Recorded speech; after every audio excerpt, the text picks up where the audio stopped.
Hello everyone and welcome to the Classical Civilization A-Level talk.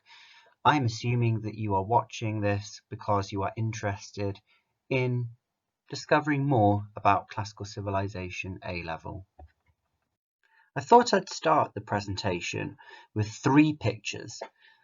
The first is Professor Mary Beard. You cannot study a Classical Civilization A-Level without watching one or two of her documentaries. Likewise with the picture of Professor Michael Scott on the right. You cannot study classical civilization without watching one or two of his documentaries. And the final picture I thought that sort of summed up classical civilization A-level was that picture of the Greek vase, which is a picture of Medea, who is fleeing the scene on a chariot being drawn by dragons. And there we have her children who she's just killed lying dead on the altar. And I feel that that kind of sums up the subject and how interesting it can be.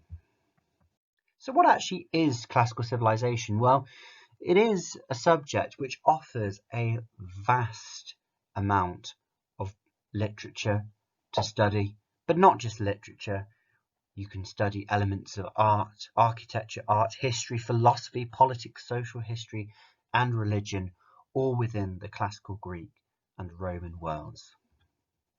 A key question that I get very often is, well, what do I gain from studying classical civilization? Well, you gain a whole host of skills, and these skills will serve you well, not only for other A-levels, but also into university and into ultimately a career.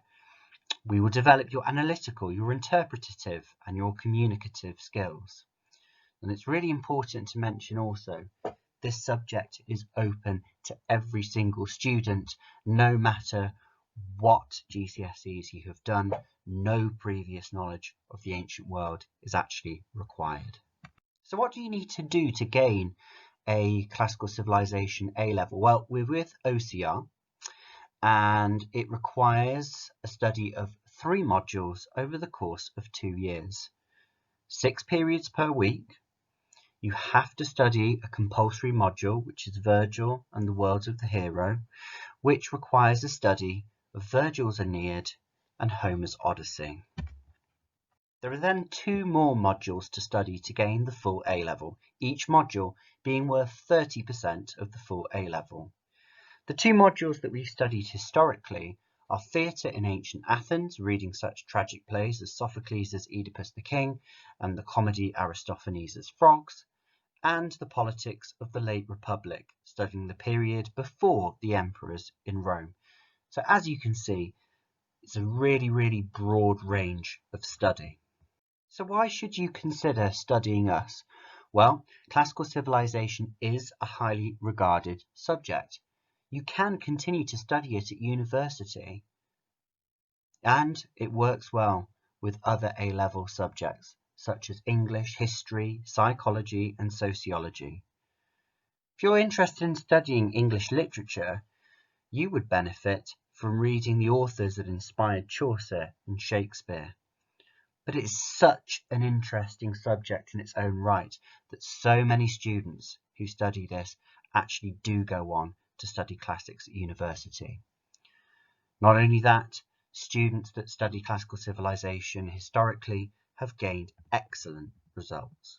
So in terms of who will teach you, I am the current A-level teacher. My name is Mr. Patterson and I am the head of classics at Rugby High School.